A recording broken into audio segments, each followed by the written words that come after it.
Hey, hey, hey, it's Lisa with Easy Easy, where I try to do better, be better, and share with you too. Today is a very warm day here in New Mexico. That's how people get sick. 75 today and 10 at night. That's crazy. It's just crazy. Anyway, today is the 3rd of February. I'm not complaining. I'd rather be hot than cold any day, or the sun shining than not shining.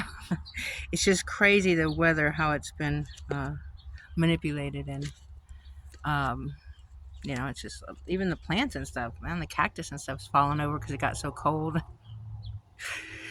But anyway, thanks for joining me. I'm going to be reading in the Apocrypha. The next one was called the additions to the Book of Esther.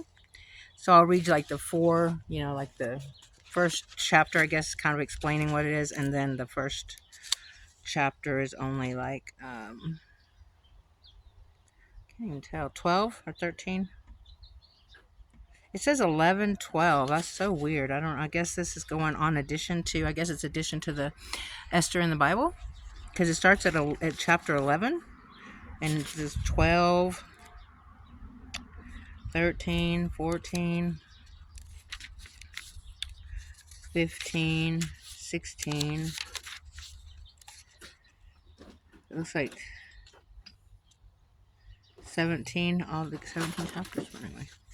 The word for the day is natch. I've never heard of that word either. Natch. Natch. It's like means naturally or of course. Natch. Natch. An example is she aced the exam, natch, since she studied for weeks. Weird, ain't it? The other example was natch. The kids asked for ice cream as soon as they saw the truck. Natch. It just sounds funny to me. I was going to read the prayer of knowing God's will. I didn't put it in. I didn't put the thing in there though. So maybe I won't. Maybe I'll just say a prayer today instead of look through all this. I meant to put a little marker in there, but I didn't. But it is rather hot, man. I have shorts on. Jeez, it's so nice and warm here. Hope you're staying warm wherever you are. I know a lot of people are getting some terrible cold. Anyway, dear Father, thank you for this beautiful day. Thank you for the sunshine on my face. Thank you for all those that come to this channel. Please bless them and their families. Please help us unite rather than divide. Be with this nation and help the new administration make the right choices for the people versus themselves. And yeah, just help guide us, watch over us, keep us out of harm's way. We thank you for everything. You are wonderful, and we are greatly appreciative. In your wonderful name, Jesus Christ, amen. Yahweh, Yahshua.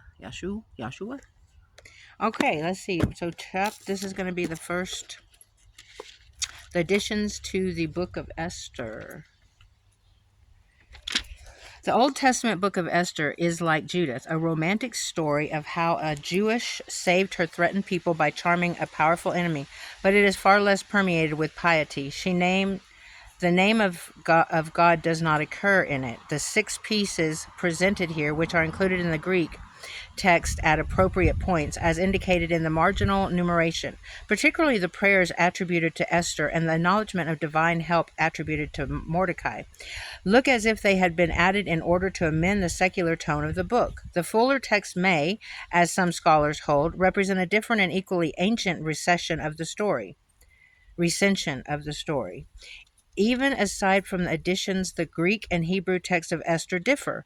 Protestant scholars generally tend to the opinion that the additions were written in Greek. Catholics that they were translated from the more authentic Hebrew recension. The colophon in the last verse indicates that the translation of the book, apparently newly written, was brought to Egypt in the 4th year of the reign of Ptolemy and Cleopatra. Only one royal couple, so named, reached a 4th year of rule, and the date indicated is therefore 114 BC. Okay.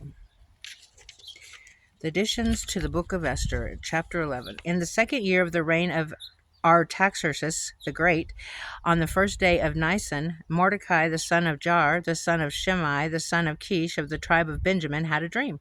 He was a Jew and lived in the city of Susa, an important man in attendance at the royal court. He was one of the captives that Nebuchadnezzar, king of Babylon, had brought from Jerusalem with Jeconiah, king of Judah. And this was his dream. Behold, noise and tumult, thunders and earthquake, uproar on the earth. And here came two great dragons, both ready to wrestle, and they uttered a great roar. And at their roar every nation made ready for war, to fight against the nation of the upright. And behold, a day of darkness and gloom, affliction and anguish, distress and great tumult upon the earth. And the whole upright nation was troubled, fearing their own hurt, and they prepared to perish. And they cried out to God. And at their cry there arose as though from a tiny spring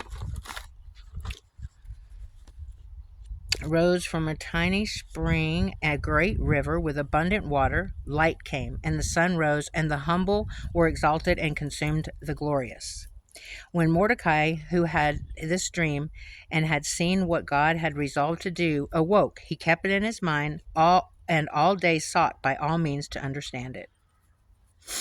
That's all for chapter 11. I'll go ahead and read 12 too, because it's only like six verses.